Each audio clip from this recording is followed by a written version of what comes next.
So good afternoon all of you. Myself Reena Jarwal and हम signal system पढ़ रहे हैं। जैसा कि आप सब लोगों को पता है कि हम सिग्नल सिस्टम से रिलेटेड बहुत सारे टॉपिक ऑलरेडी डिस्कस कर चुके हैं और हम मल्टीपल वीडियो लेक्चर शेयर कर चुके हैं।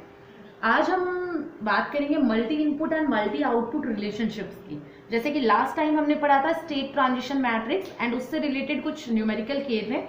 आज है multi input and multi output relationship, तो इसके बारे में पढ़ना है। So basically system with more than one input is known as multi input and the system more than one output is known as multi output system.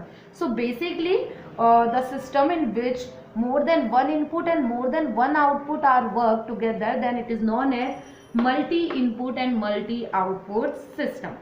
So basically we can say that they are frequently known by the abbreviation of MIMO. MIMO means multi input multiple output. So basically this is in contrast to system that have only a single input and single output. So basically multi input and multi output relationship की बात हुई है। So यहाँ पर बहुत सारे input work करते हैं, बहुत सारे output, mean more than one input and more than one output are used in this system. So that's why it is known as multi input and multi output relationship of the system. अब ये just एक ठीक है, हमने इसका बता दिया है कि बहुत सारे इनपुट हो, बहुत सारे आउटपुट हो, तो वो multi input and multi output होता है। तो स्टेट स्पेस रिप्रेजेंटेशन सिस्टम में जो हमें 3 टॉपिक पढ़ने थे वो बेसिकली थे, फर्स्ट वन था हमारे पास state space representation of the system, second one उसका ट्रांसफर फंक्शन जो फाइंड आउट करते हैं, third one state transition matrix से रिलेटेड था और उससे रिलेटेड नॉर्मली हमें न्यूमेरिकल सॉल्व करने थे। And then this is the just and definition on multi input and multi output relationship. So basically ये हम लोग पढ़ चुके हैं। अभी जितना हमने वीडियो लेक्चर शेयर किया है तो हमने उसमें सिग्नल से रिलेटेड वीडियो शेयर कर चुके हैं, सिस्टम से रिलेटेड वीडियो शेयर कर चुके हैं, उनके टाइप से रिलेटेड वीडियो शेयर कर चुके हैं। बट हम लोगों ने पीरियोडिक एंड अपीरियोडिक सिग्नल से रिलेटेड जो न्यूमेरिकल्स थे उनमें एक टाइप का न्यूमेरिकल था जो हम लोग डिस्कस करना हमने उस टाइम पे डिस्कस नहीं किया था। सो आज मैं इस लेक्चर को कंटिन्यू करते हुए सिग्नल के पीरियोडिसिटी चेक करने के जो न्यूमेरिकल्स थे जो हम लोग नहीं कर पाए थे वो मैं आज सॉल्व करवाऊंगी। तो जैसा फॉर एग्जांपल क्वेश्चन है आपके पास कि आपको दिया हुआ है x of t is equals to 2 cos t plus 3 cos t by 3। So basically अगर आपके पास वन फैक्टर है सिंपल तब तो आप सॉल्व करना जानते हैं, बट यहाँ पर 2 फैक्टर्स दे दिए। अब 2 फैक्टर्स है तो आपको क्या करना पड़ेगा, पहले लेट फर्स्ट फैक्टर को लेना पड़ेगा x1 of t that is 2 cos t and second factor को लेना पड़ेगा x2 ऑफ t तो that is 3 cos t by 3। आपको मैं फिर बता देती हूँ, ये क्वेश्चन है पीरियोडिसिटी का। तो जनरली आप यहाँ पर जो चेक करने वाले हैं वो चेक करेंगे find whether the following signal are periodic, if yes then find the periodicity of the signal.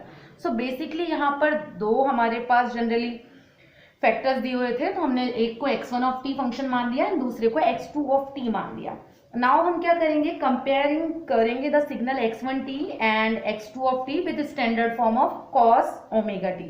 So for x1 of t जब हम कंपेयर करेंगे तो हमारे पास ओमेगा 1 की जो वैल्यू आएगी, अगर cos ओमेगा t की मैं बात करूँ तो ओमेगा 1 आएगा 1। इसी तरीके से अगर हम इसको आगे सॉल्व करते हैं तो ये हो जाएगा 2 पाई f1 इज इक्वल्स टू 1, तो f1 इज इक्वल्स टू हो गया 1/2 पाई एंड अगर इसका टाइम इंटरवल देखूं तो ये हो जाएगा 2 पाई। तो t1 हमारे पास आ गया 2 पाई। इसी तरीके से फॉर एग्जांपल हम x2 ऑफ t को कंपेयर करते हैं cos की जो स्टैंडर्ड फॉर्म है उससे, तो मैं यहाँ पर तो उसको जब कंपेयर करेंगे तो हमारे पास ओमेगा 2 इज इक्वल्स टू होगा 1/3। So basically 2 pi f2 is equals to 1/3। So basically f2 is equals to 1/2 pi into 3। So basically आ जाएगा 1/6 pi। So अगर t2 निकालूंगी मैं तो time interval is equals to 1/f2, so 6 pi। So basically हमारे पास T1 आ गया है 2 पाई एंड T2 आया है हमारे पास 6 पाई। नाउ हम आगे क्या करने वाले हैं, नाउ हमें क्या करना है, जनरली रेशियो लेना है T1 और T2 का। So taking the ratio of T1 and T2, so we have T1 by T2 is equals to, T1 की वैल्यू आई थी 2 पाई एंड T2 की वैल्यू आई है 6 पाई। सो बेसिकली पाई से पाई कैंसिल आउट एंड 1/3 हमारे पास आ गया T1 by T2। So basically the ratio of T1 and T2 is an integer, so the given signal is periodic and the fundamental period is the least common multiple of T1 and T2। so basically least common multiple जो factor है T1 और T2 का, वो यहाँ पे इसका generally fundamental period की तरह काउंट होगा। तो आपको पता है T1 आया था 2 पाई और T2 आया था आपके पास 6 पाई। सो बेसिकली इसमें से लीस्ट कॉमन फैक्टर कौन सा है, 2 पाई है। तो इसका जो फंडामेंटल पीरियड होगा उसकी वैल्यू क्या होगी, fundamental period is equals to 2 pi. तो मैं यहाँ पर लिख रही हूँ फंडामेंटल जो पीरियड आएगा वो हमारे पास आएगा 2 पाई। सो आपको इस तरीके से जब आपके पास दो फंक्शंस दे रखे हो एक ही क्वेश्चन में, तो उसको इस तरीके से सॉल्व करना है। आगे एक और क्वेश्चन की बात कर लेते हैं। जैसे फॉर एग्जांपल आपको एक और क्वेश्चन दे देती हूँ मैं। एक क्वेश्चन है x of t is equals to 2 cos pi t plus 7 cos t। तो सिमिलर वे में जैसा वहां किया था, सबसे पहले लेट फंक्शन में x1 ऑफ t ले लेते हैं। सो x1 ऑफ t अगर हम बात करें तो x1 ऑफ t हमारे पास आएगा 2 cos pi t। इसी तरीके से x2 ऑफ t की बात करूंगी मैं तो वो आएगा 7 cos t। सो बेसिकली ये इक्वेशन 1, ये equation 2। So first x1 of t का जो फैक्टर है उसको हम स्टैंडर्ड इक्वेशन से, cos की स्टैंडर्ड इक्वेशन से कंपेयर करेंगे। सो कंपेयर करने पर हमारे पास क्या आएगा, ओमेगा 1 इज इक्वल्स टू आएगा हमारे पास पाई, क्योंकि cos omega t is equals to cos pi t हो रहा है, तो ये omega 1 is equals to pi. तो 2 पाई f1 होता है इसका फॉर्मूला, तो ये हो जाएगा पाई। तो f1 इज इक्वल्स टू आ जाएगा 1 अपॉन पाई अपॉन 2 पाई। सो ये कैंसिल आउट, तो बेसिकली हमारे पास 1/2। और अगर इसका टाइम इंटरवल निकालना है तो t is equals to 1/f होता है, तो t1 की वैल्यू आ गई 2। तो इस तरीके से हमने फर्स्ट फैक्टर निकाल दिया, फर्स्ट t1 की जो वैल्यू है वो निकाल ली हमने 2। अब बात करते हैं सेकंड फंक्शन की, x2 ऑफ t की। सो x2 ऑफ t की वैल्यू है 7 cos t। इसको स्टैंडर्ड फॉर्म से कंपेयर करेंगे तो हमारे पास ओमेगा 2 इज इक्वल्स टू आएगा 1। So basically 2 pi f2 is equals to क्या हुआ 1, तो f2 इज इक्वल्स टू क्या हो गया 1/2 पाई। सो बेसिकली अगर हम टाइम पीरियड निकालें t2 तो वो होगा 2 पाई। So basically x1 of t के लिए टाइम पीरियड जो आया था वो आया था 2 एंड x2 ऑफ t के लिए जो टाइम पीरियड आया है t2 आया वो आया हमारे पास 2 पाई। नाउ आगे हम क्या करेंगे, जो भी फैक्टर्स जो भी हमारे पास t1 और t2 आए उनका रेशियो लेंगे। So taking the ratio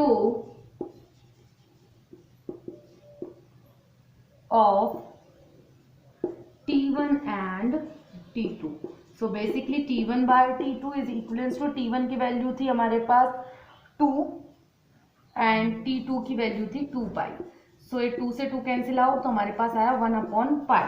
so here you can see that the ratio of T1 and T2 is not an integer, so the given signal is non periodic और aperiodic. सो basically हमारे पास जो ये function है, ये जो question है जो हमने करा है, ये नॉन पीरियोडिक है।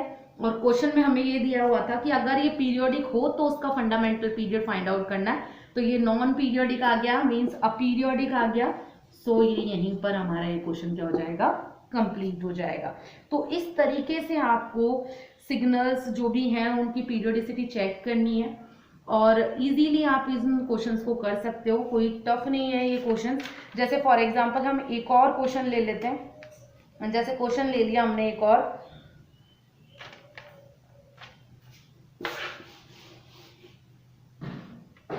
x ऑफ n है हमारे पास क्वेश्चन दिया हुआ है x of n is equals to e raise to power j means iota pi n by 16 into cos n pi by 70। So basically हमें वही पहले हमें x1 ऑफ n लेना है, तो x1 ऑफ n क्या होगा e raise to power j iota pi n by 16। ये जो आयोटा है उसको मैं जनरली कई बार j बोल देती हूँ, तो आप उस चीज का ध्यान रखिएगा। This is e raise to power iota pi n by 16। So basically हमारे पास ये आया, इसको कंपेयर करेंगे इसकी स्टैंडर्ड इक्वेशन से, तो बेसिकली हमारे पास जो ओमेगा 1 आएगा वो आएगा 1 बाय 16। यहाँ से हमें इजीली पता लग रहा है, सॉरी ओमेगा 1 जो आएगा पाई बाय 16 है, तो यहाँ पर ये पाई बाय 16 आया हमारे पास। तो 2 पाई f1 इजिकल्स टू क्या होगा pi by 16। So generally f1 equals to होगा पाई बाय 16 इंटू 2 पाई, तो पाई से पाई कैंसिल आउट एंड हमारे पास आ जाएगा 1/32। सो बेसिकली जो t1 आएगा हमारे पास 32। t1 32 आने के बाद हम लोग नेक्स्ट फैक्टर के लिए काम करते हैं। तो अगला फैक्टर देखिए, अगला फैक्टर है cos n पाई बाई 17। तो वही ये x2 ऑफ n है, इसको वही स्टैंडर्ड इक्वेशन से कंपेयर करेंगे। तो स्टैंडर्ड इक्वेशन से जब कंपेयर करेंगे तो जनरली हमारे पास जो ओमेगा 2 होगा वो हमारे पास आएगा पाई बाय 17। तो पाई बाय 17 आया, तो हम आगे सॉल्व करेंगे तो ओमेगा 2 की वैल्यू हो जाएगी 2 pi f2 equals to pi by 17। So basically f2 equals to क्या आया पाई बाय 17 इंटू 2 पाई। सो पाई से pi cancel out and f2 equals to हो गया 1/34। सो 1/34 हुआ, तो बेसिक सी बात है हमारे पास जो t आएगा वो t क्या आएगा 34। तो आपके पास t2 की वैल्यू हो गई 34 एंड t1 आपके पास आया था 32। अब हम इसका रेशियो निकालेंगे। So taking the ratio of t1 and t2, so we have t1 by t2 is equivalent to 32 by 34, that is 16 by 17। क्योंकि 2 से आप कैंसिल आउट करोगे तो ये 16 बार जा रहा है और ये 17 टाइम्स कट हो रहा है, तो बेसिकली हमारे पास आएगा 16 बाय 17। सो बेसिकली जो रेशियो आया हमारे पास वो एक इंटीजर वैल्यू है। So this is an periodic signal. जब पीरियोडिक है तो हमें पता है कि इसकी हमें फंडामेंटल पीरियड फाइंड आउट करना है। तो फंडामेंटल पीरियड जो लीस्ट अमाउंट है t1 और t2 में से, तो लीस्ट कौन सा है 32, तो फंडामेंटल पीरियड इसका कितना हो जाएगा 32। सो बेसिकली इस तरीके से हम लोगों को पीरियोडिसिटी के क्वेश्चन सॉल्व करने हैं। तो इन क्वेश्चन से रिलेटेड किसी में कोई डाउट हो, किसी भी बच्चे को कुछ समझ नहीं आया हो, किसी भी स्टूडेंट में कोई भी डाउट हो इन क्वेश्चंस को लेके, तो आप हमसे ऑनलाइन लेक्चर के टाइम कंसल्ट कर सकते हैं, आपको सॉल्यूशन मिल जाएगा। एंड उसके बाद हम जो भी नेक्स्ट टाइम क्लास लेने वाले हैं उसमें हम LTI सिस्टम की बात करेंगे। सो आज के लिए इतना ही, थैंक यू।